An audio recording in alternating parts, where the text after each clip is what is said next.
வறுவல். ஸோ சேனலை சப்ஸ்கிரைப் பண்ணிட்டு உள்ள வாங்க. கடாயை வச்சு எண்ணெயை ஊற்றிக்கலாம். இப்போ நாம் கட் பண்ணி வச்சுருந்த பாவக்காயை சூடான எண்ணெய்க்குள்ளே போட்டு நல்லா ஃப்ரை பண்ணலாம்.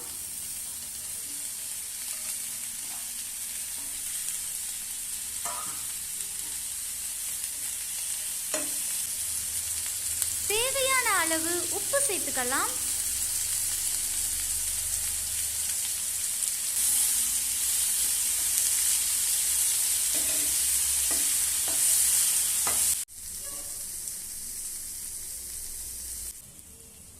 இப்போ நாம 1 டீஸ்பூன் மிளகாய்த்தூள் அண்ட் 1 டீஸ்பூன் குழம்பு மிளகாய்த்தூளை சேர்த்துக்கலாம்.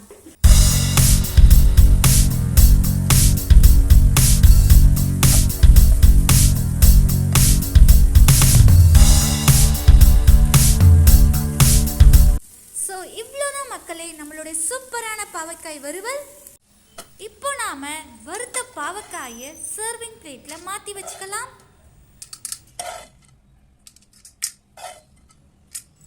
மக்களே, நீங்களும் உங்களுடைய வீட்டில் இதே போல் ஒரு பாவக்காய் வறுவலை செஞ்சு சாப்பிடுங்க அண்ட் கமெண்ட்டில் சொல்லுங்கள் எப்படி வந்திருக்குன்னு.